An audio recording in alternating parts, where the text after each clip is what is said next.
Welcome back to our St. Louis Blues rebuild in Franchise Hockey Manager 11. And we now begin the 2032-2033 season, and we are the favorites to win the Stanley Cup. Now, we were top three last season, and we share the top three with Kraken and Columbus, who just acquired Dahlin. Dahlin was the coveted free agent, but $9.5 million per year for 7 years seemed pretty crazy considering he's 32. So we didn't quite want to take that chance, but yeah, we are still favorites with it. Montreal is the dark horse, and then this guy Carter Kostic, I don't remember seeing it last year, but he had 43 goals. He even had 44 the year before, and then Leon Roos, who only scored 15, is apparently one of the likely candidates. That's crazy. He's more of an assist getter, it looks like. But still 5-star regardless. We got bumped from top defenseman, and Augustin now one of the top goalies to get the Vezina. He got the Vezina last year. He can maybe do it again. It looks like his potential did drop, though, to just 4 stars. But he is 27, so I imagine him, he should probably have that anyways. But looking at the transactions that we did lose Max Penkins, obviously, to a claim. It did suck that he got picked up on waivers. I didn't quite see it, but our AI is being absolutely dumb throughout this whole process in the off season. So we did adjust it to AI set up everything, and he was kind of around the Zelezny area. But I mean, all in all, it does free up maybe a little bit of cap space, not too much, but it's still pretty disappointing that we end up losing something like that. Kind of a bonehead move on my part. But the fact that that happened is inexcusable. So, looking at signings, we did sign Fyodorov back onto the team. We did sign Brandon Watson, who's going to play with us this season. He was our top pick last year, I believe, and I mean, he's still going to kind of mold into it, but he's going to play defense for us. I think he's going to get more exposure playing in the NHL than anywhere else. But looking at some of the trades that we did a decent amount of it. We did trade Kazda. He wasn't going to play for us anyways for a 3rd-round pick this year. We gave up Vernhoff for a 2nd-round pick to the Devils. I mean, he does look pretty good, but it was more so for the cap. We couldn't quite afford the $4 million. We did have to part ways with them. And obviously bringing up a right D, it made sense. We gave up Jonah for a 1st-round pick, which we ended up picking McGuffin for. I mean, passes the eye test, not anything else though, but mostly the eye test for prospect at 18. We'll go into the draft after that. Dvorsky, we gave up for a 2nd-round pick. I know everyone's like, why would you get rid of Dvorsky? He was your assistant captain and everything. He did get 71 points, and he was making strides in his career, but it's more so for the $7 million that he was going to want, or $8 million that he wanted next year. He's already making around 6, and we couldn't quite afford that with the extension that we ended up doing, which I'll show you in a sec. We gave up Chris Farrow for a 4th-round pick, Adabo for a 4th, and Fisher for a 3rd. We then went all out. We got Hoggins for 2 first, and Makovetsky and Singh ended up now joining Pittsburgh. But looking at it, Hoggins looks very good. We got him for half his salary as well, so 2.6 over 3 years. So these are the kind of deals that we need to make. Obviously, the fact that they're going to end up taking on half his salary does help us quite a bit. He was the 1st overall pick by Pittsburgh that year. I think it was maybe the Spanberg pick or Spanberg year as well. But he is 25, and he does fit in 2nd in terms of our centers. So not bad. We do have Bolduc still, and the fact that we have Hoggins and Stutzel, like our center just looks insane. Even Meyer and even Vic. So we don't need any centers. We're gonna have to probably trade some of them at some point. I think just even having Meyer at 23, like, look at that. Like, you definitely have to not have him on your bottom line. But the fact that he is on the team is still pretty insane. But cap obligations, yeah, Stutzel's making 10 million. We have Bolduc making 8, and Martoni now making 6. So Martoni, he had a great year last year.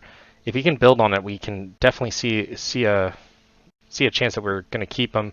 for next year. Meyer, I mean, he needs to play more, but 4.5, decent amount. And then Misa with 3.5, that seems like a bargain at this point. Olsen also looking pretty good. He did have a down year last year, but 3 million isn't too much. And Hoggins kind of fits into that. The fact that he's only 2.5 million is pretty insane. Senberg's still on minimums for sure, and then Sisik as well is going to get his rookie deal. Spangberg going to make 5 million next year, but he is one of our best players, and he's going to probably play the top line this year. Aarons ends up coming up as well. He can play left and right wing. Hopefully he ends up learning how to play right better. Vic as well. And a lot of these league minimums, cool, we got the extension. But Sam Dickinson, obviously 6 million is a lot of money. And next year Dupont is getting a massive pay raise. Plamunda is now going to have to come up through the AHL. And we end up having to bring up Petrie as well, who's probably going to get bottom line minutes. But I mean, with some of those changes, and even Augusta now making 6 million, we did have to kind of do what we had to afford it. We still have around 10 million currently in this season to play with, so we'll be making some acquisitions if we have to. I did look at bringing in some people. I did look at it before, but it looks like maybe, yeah, Palika was one of those names, but he does want a decent amount. And yeah, Janicic as well could come up for us as well. So I might even re-sign Palika, maybe for a 1-year deal. But understanding that he's probably not going to play the chunk that we definitely need. But we'll have to see if he's willing to do it. We'll give him the 5 million over 1 year. We'll give him 5.7, 5.3 over 2. Yeah, we can trade him after if we need to. So we'll end up signing him. He is familiar with our team, so I don't mind that at all. But looking in terms of the draft, this is how it looks. We managed to get a decent amount of players. We did kind of offload a decent amount before, but Dave Patterson and Dave McCuffin are 2 picks that we ended up getting. We got Dave Patterson. He was projected to go 41st, but we got him at 14. So obviously the AI kind of has that wrong, but his his offense looks pretty good, and even his defense as well. So I like seeing all these teal and I guess teal and turquoise kind of lines there as well. But definitely like seeing that, and the fact that it's kind of all green other than really face off. So I think that kind of slouches into his kind of a reduced defensive rating. So, but Dave McCuffin, we did kind of take a chance at this year. He hasn't played yet. He's also a D. So even though we don't necessarily need defense, it is always nice to have. But his defensive rating is pretty good there, offensive as well. But we did kind of take a little bit of a risk on him. I think he was actually projected to go a lot higher, though. He was projected to go number 4, so the fact that we ended up getting him at the end was pretty crazy. We did take a chance on Joey Sellers as well, who looks like he's on the same team with Yale Bulldogs, but he got around a 65 grade last year. He plays lefty as well. Does have 3.5 star potential. He was supposed to go in the first round as well, but we'll take that all day. We did take a goalie, though. I feel as though you always kind of have to take a goalie, sometimes earlier than later, but his mentals look pretty good. And he was projected to be around a first as well, so 37 is pretty close to that. We got Steve Reedy, who I wasn't really that high on, but he does have a decent aggression, determination, and offensive read, though, but doesn't look like he's going to necessarily be anything. But I've been shocked before. He was apparently supposed to go 13, which I know those numbers don't really matter too much, but the fact that he was still one of the top is pretty crazy. We did get Will Brown as well, who does pass the eye test in terms of determination and even in terms of points as well. He plays left wing, and I mean, everything's kind of yellow, but I think that there's a chance that improves. I think he goes much higher than a 1-star player. And then Flukinger, I think he plays for the same team, actually. Does he? It looks pretty close. No, just same colors. So we did get Flukiger, who is Swiss, and I mean a lot of good things to see here. Temperament, professionalism, determination is pretty good, and even his physicals are good. Other than strength, he doesn't look like he's going to be much of a defensive player, but his defensive read can obviously improve. And then offensive looks pretty average, but obviously that is expected to change. I don't think he was projected to get drafted at all. We got him for the Witherspoon trade, and I don't know really what to tell you, but I felt as though that was a decent pick at that point. Obviously, anything that you kind of have now is just going to be kind of throwing caution to the wind. We did grab another defenseman, lefty. I think we kind of need to improve that. We're still looking for someone behind Dickinson, but he didn't grade that well, at least not this year so far. His determination is pretty high, though, but he is playing in the KHL, not logging too many minutes as of yet. He is only 18. He was projected to go 26 as well, which I find crazy. We got for the Kazda pick. And then Makinen, sure I'm saying that name wrong. Again, determination, temperament, but everything here looks pretty good. So I found it kind of odd that he didn't necessarily look at it at 0.5. So the fact that he can play any positions, I always kind of like that, or any kind of style. We got him for the Elofsson trade a couple seasons ago. I don't even remember Elofsson, to be honest. So a lot of these picks are kind of just throwing something to the wall, and hopefully it sticks. Scott Sweet here as well. I mean, doesn't a lot of determination. A lot of these picks are mostly for determination. He was supposed to go 143 in the draft. We obviously got him a little bit earlier than that, but most of these are kind of just taking a chance. Even Clumsy, he's 18, and I mean, I see a lot of 19s here. He does pass the eye test. It could be a Spangberg thing again. They're only really projecting him to be a one-star player, but determination, temperament, even his physicals just alone kind of say otherwise. The fact that he has a lot of teal already does not suggest that he's not going to be a good player. So the fact that he's 18 and he has this and already a 20 aggressive forechecker, I think the scouts had it wrong, and I think we kind of got another gem, probably another Spangberg, but we got him for the Koch trade as well. But I don't think there was anyone else that kind of that really jumped out at me. We'll do one more here.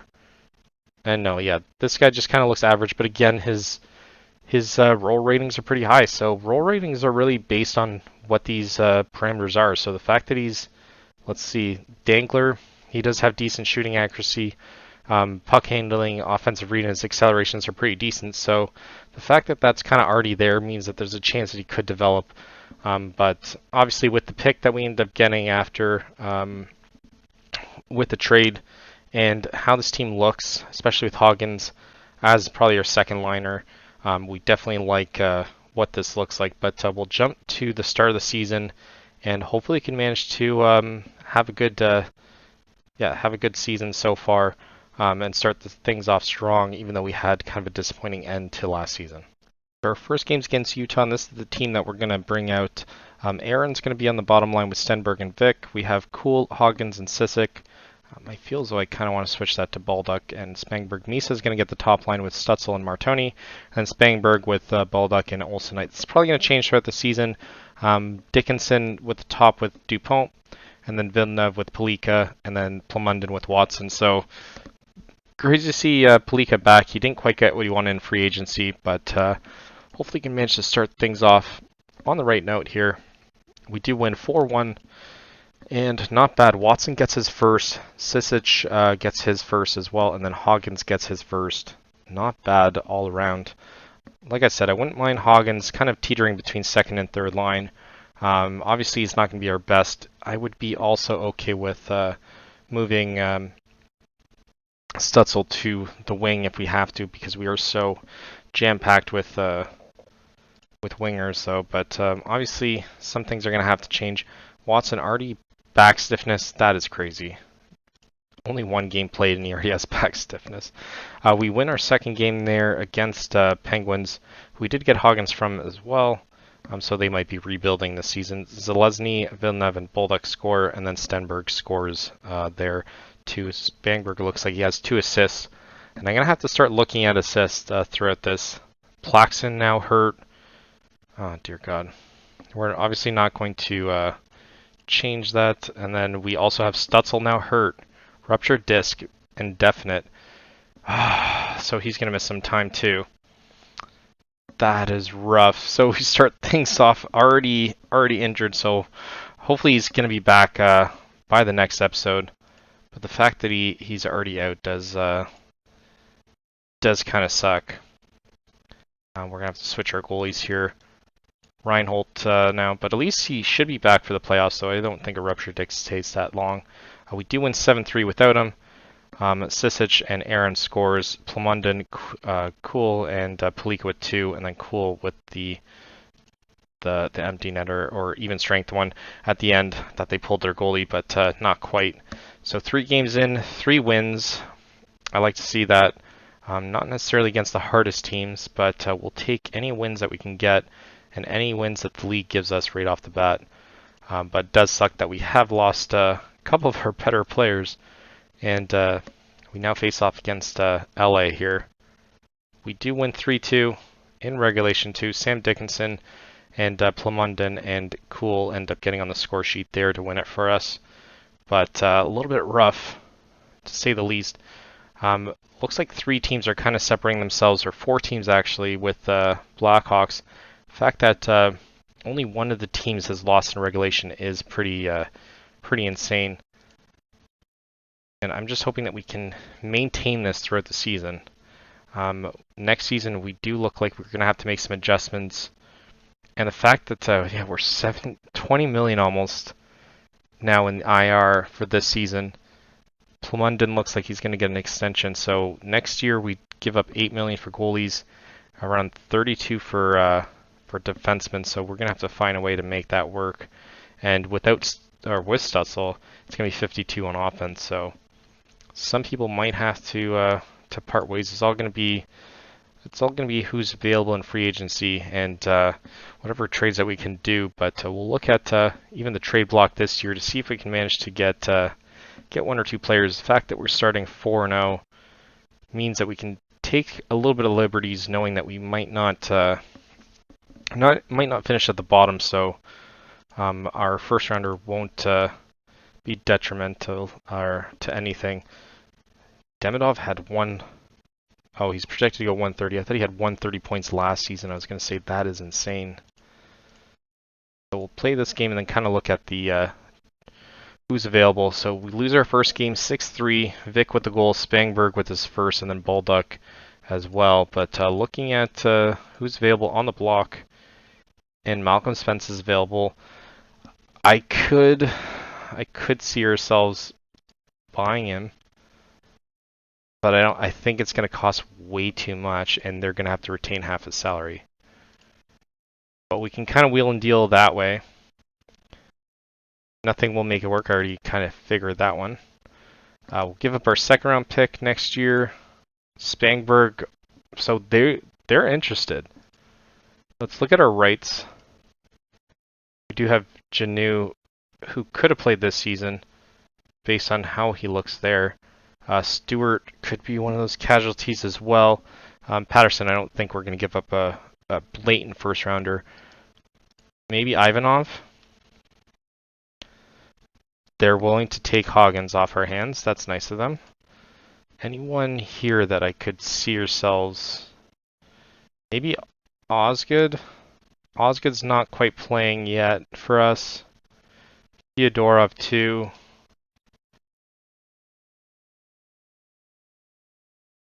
Yeah, and they want Watson now, so I don't think that's going to work for us. But we can maybe Aspie as well.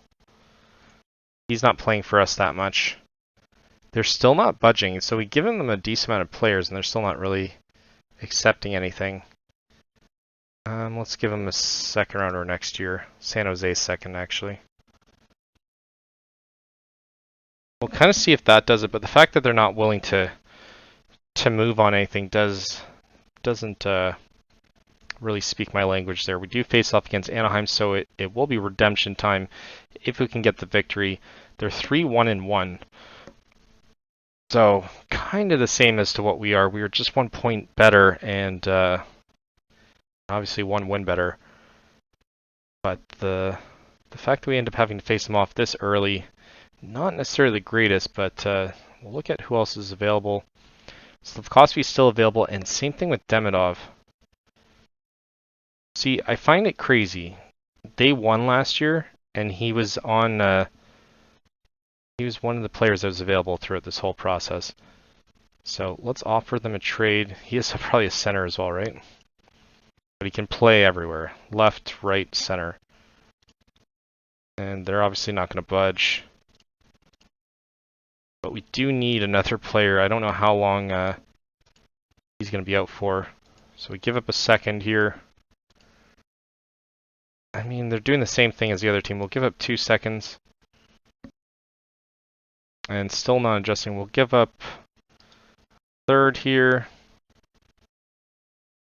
And at least they're speaking to us a little bit more. And give them, like I said, another prospect. Maybe Andreasen. I don't think he's going to play for us. It does open them up just a little bit. We can only really offer one more, Fyodorov.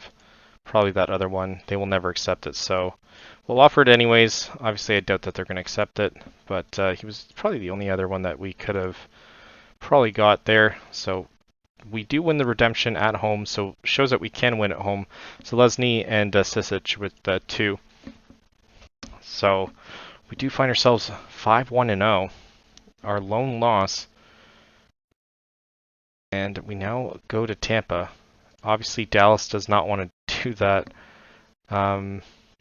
Yeah, Malcolm Spence does look like a stud, so obviously I understand why they wouldn't.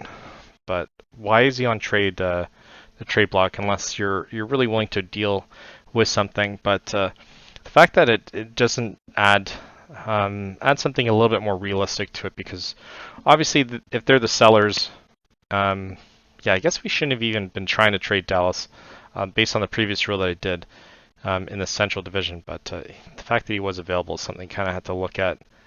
Yeah, they won't budge for that, which I get. I'm not upset at that at all.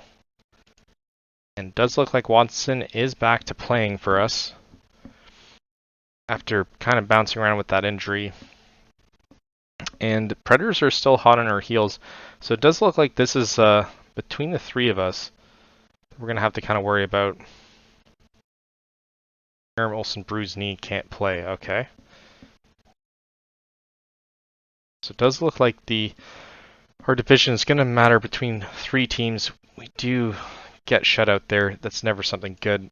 And now we face off against Toronto, who is towards the bottom, so we should be able to win that one at least.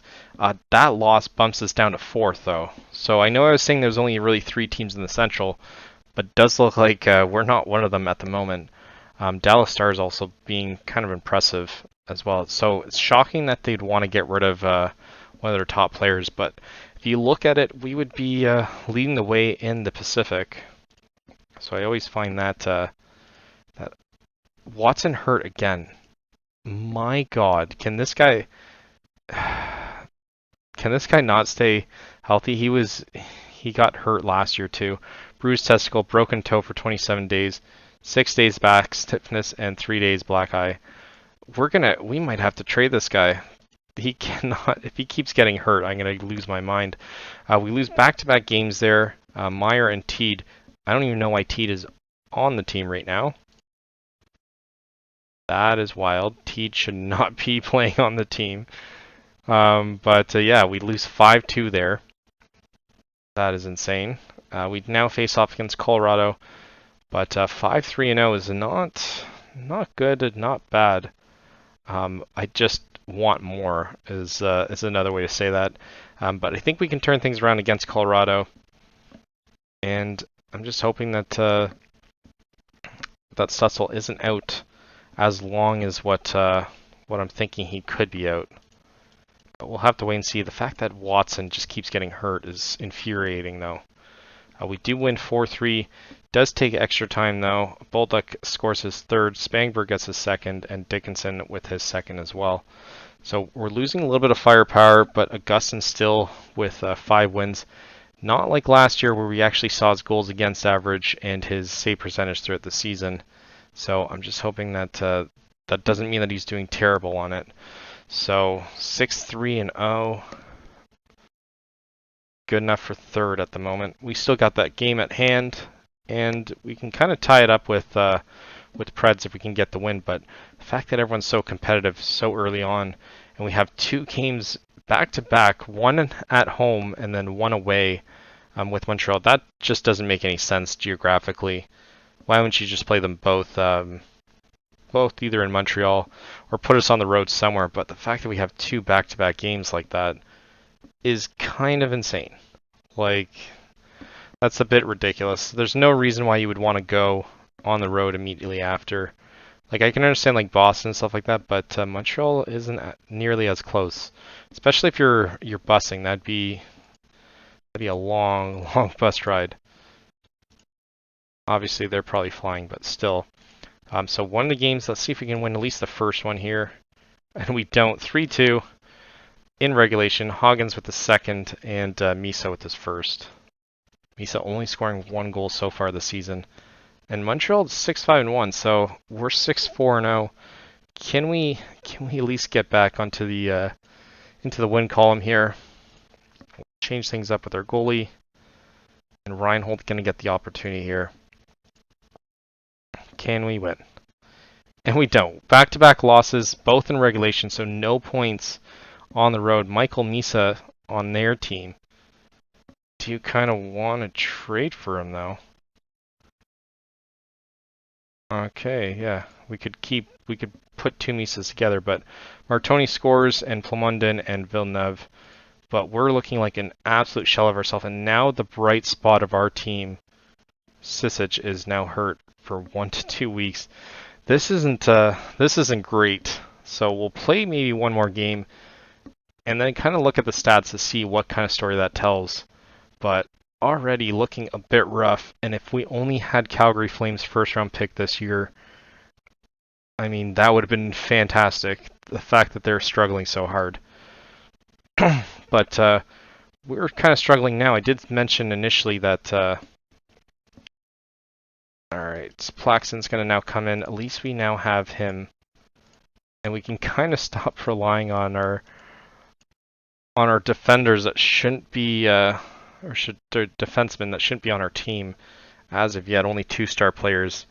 And is looking like we're kind of a schmuck for relying so much on certain players. But I know we in previous seasons we haven't necessarily started off strong, but we've managed to turn things around throughout the half the season. But this isn't looking too promising so far. 6-2 win there. Aaron Olsen gets his first. Spangenberg gets his third. Meyer scores his second, and Martoni with his third. Baldock gets his fifth and sixth. So did Baldock? No, Baldock didn't get a hat trick there. But we now face off against the Wild, who are currently bottom of the league, but there's not much separating the bottom and the top. Everyone kind of getting a decent amount of wins there. We are just outside the wild card spot. Just that couple run of games is what's kind of hurting us. And we'll take a look at the wild card. We'll take a look at the league first. And I mean, it looks worse than what it is. 21st in the league at the moment, and currently 2 points out of a wild card spot. So, I mean, there's definitely been worse. We're 6-1 at home, and oh my God, on the road we are 1-4-0. So we already know what the issue is, and it's definitely being on the road. We're not doing great at. So throughout 12 games, Baldock with 9, Spangberg with 9, Hoggins with 9, and Sisic with 8. Hopefully he can come back soon. Martoni with 7, and currently going to do less than what he did last year, so he could be a casualty. Stenberg with 7 there, and then Misa with 7, so a little bit of a down right now, and then Cool with only 6, so kind of having a sophomore slump there. He'll probably get around the same that what he got in previous seasons. But look at the goalie stats, and 907, not great, not bad, but 6-4-0, and then 288. So the goals against average isn't that bad. Save percentage is kind of rough, but not the worst that we've seen. And 969 for Reinhold. That is abysmal, though. I would have thought that his mental rating would be a little bit better to suggest a better record, but the fact that he's only played 2 games and he's let in 8 goals is cause for concern. But hopefully can kind of steer the ship a little bit better though. But I mean, it is sucks seeing one of your better players gone and one of your 5-star players injured for a little bit. But hopefully he can be back before it really starts to hurt us. And the fact that we're a first-round pick like gone, there's not much that we can really do for this year. Obviously, we don't want to rebuild, but we might have to kind of do some crazy trades to be able to get a little bit better players if he's out for a little bit longer. But hopefully you guys like this. Leave a like, subscribe if you want to see more, and thank you for watching. Until next time.